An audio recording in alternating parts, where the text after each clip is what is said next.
할렐루야. 4월 7일 수요일 기록의 아침 묵상입니다. 오늘 이 아침에 우리에게 주신 하나님의 말씀은 출애굽기 1장입니다. 1절에서 22절까지의 말씀입니다. 언약의 성취와 위기라는 제목으로 하나님의 말씀을 나누도록 하겠습니다.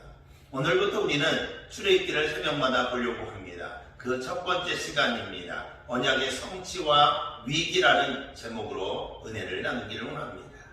약 400년 만에 하나님께서 아브라함에게 주신 언약 가운데 자녀에 대한 약속이 성취됩니다.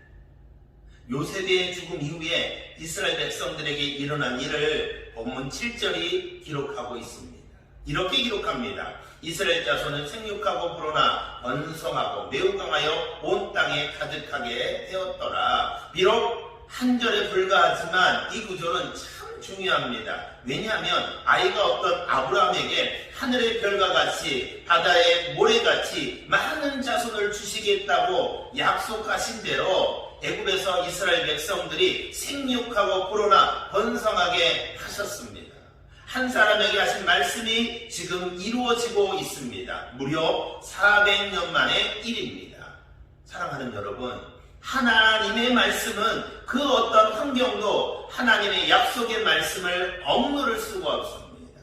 하나님의 말씀은 어떤 척박한 상황에서도 하나님의 말씀은 반드시 성취된다는 겁니다. 왜냐하면 살아계신 하나님의 말씀이시기 때문에 그렇습니다. 신실하신 하나님의 말씀이시기 때문에 그렇습니다. 능력의 한계를 그을 수 없는 하나님의 말씀이기 때문에 가능한 것입니다. 오늘 내 인생에 의지할 분이 있다면 역시 여호와 하나님 한 분뿐임을 믿으시기 바랍니다. 급격하게 불어나는 히브리인들에게 위협을 느낍니다. 그래서 애굽왕 파로는 대대적인 탄압을 시작합니다. 보면 12절에서 14절 말씀입니다. 그러나 학대를 받을수록 더욱 번성하여 퍼져나가니 애굽 사람이 이스라엘 자손으로 말미암아 근심하여 이스라엘 자손에게 이를 엄하게 시켜 어려운 노동으로 그들의 생활을 괴롭게 하니 곧 흙이기와 벽돌 굽기와 농사의 여러 가지 일이라 그 시키는 일이 모두 엄하였더라. 이렇게 성경은 기록합니다. 학대를 받을수록 이스라엘 백성들은 더욱 번성합니다. 탄압의 고삐를 쥐고 있던 바로와 애굽의 백성들은 오히려 두려움을 느끼는 겁니다. 왜냐하면 단순히 인구 증가로 인한 위협이 아닙니다. 자신들의 힘과 능력으로 제압할 수 없는 하나님의 손길에 대한 두려움이었다는 겁니다. 그들은 고난이 주어질수록 더욱 강성해진다는 겁니다. 성도들에게 있어서 고난은 특별한 의미를 지닙니다. 복음의 핵심은 십자가와 부활입니다. 십자가는 부활과 영광의 상징입니다. 하지만 십자가의 1차의 의미는 고난과 죽음입니다. 고난이 없는 영광은 주어질 수가 없습니다. 아브라함과 야곱, 요셉은 저마다 고난의 막다른 골목에서 하나님을 만납니다. 저마다의 고난의 현장, 인간의 한계 지점에서 하나님을 만납니다. 그리고 그분과의 교제를 통해서 새로운 인생들을 살아갑니다.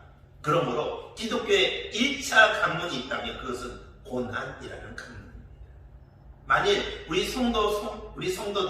성도님들 중에 고난 속에 계신 우리 성도님이 있다면 하나님을 만날 수 있는, 그분의 뜻을 이해할 수 있는 최적의 조건, 고난이라는 관문을 삼아서 하나님의 품 안으로 더욱 깊이 들어갈 수 있는 여러분 되기를 주의 이름으로 축복합니다. 자기 백성을 향한 하나님의 축복이 세상 사람들에게는 위협이 됩니다. 애굽의 바로가 학대를 하면 할수록 아무리 학대를 해도 이스라엘은 번성합니다. 이제 애굽 왕은 산파들에게 새로 태어난 아이들을 모두 죽이라고 명령합니다. 하지만 하나님을 두려워하진 애굽 왕과는 달리 히브리 산파들은 하나님을 두려워합니다. 그리고 왕의 명령을 어깁니다. 아이를 살려두면 자신이 죽어요. 아이를 죽으면 자기가 살아요. 그런데도 불구하고 산파들은 하나님을 경외하는 그 편을 택합니다. 하나님의 말씀을 택하는 겁니다. 그 결과를 20절, 21절에 이렇게 기록합니다. 하나님이 그 산파들에게 은혜를 베푸시니 그 백성은 번성하고 매우 강하여지니라. 그 산바들은 하나님을 경외함으로 하나님이 그들의 집안을 흥왕하게 하시는지라. 사랑하는 여러분, 우리 예수 그리스도를 믿는 우리 그리스도인들은 이 세상의 불의한 요구를 거절하도록 부름받은 사람들입니다. 남을 쓰러뜨려야 내가 살고 내가 남을 짓밟고 올라서야 한 계단 올라가는 이 세상의 법칙 안에서 오늘 나는 어떤 선택을 해야 될까? 오늘 우리의 선택은 너무나 확실합니다. 너무나 분명합니다. 너무나 선명합니다. 하나님의 법칙으로 살아가야 한다는 것. 하나님의 말씀으로 살아가야 한다는 것. 우리 귀한 믿음의 백성들, 오늘 한 날도 하나님의 말씀으로 살아갈 수 있는 귀한 한 날 되기를 주의 이름으로 축복합니다. 할렐루야, 아멘. 기도하겠습니다. 하나님 아버지 감사합니다. 오늘도 귀한 날을 우리에게 허락하시고 기도로 이 한 날을 열어가게 하심을 감사합니다. 주님의 부름받은 믿음의 백성들, 주님의 백성으로 살아가는, 하나님의 말씀으로 살아가는 귀한 한 날 되게 하여 주시옵소서. 예수님의 이름으로 축복하며 기도합니다. 아멘.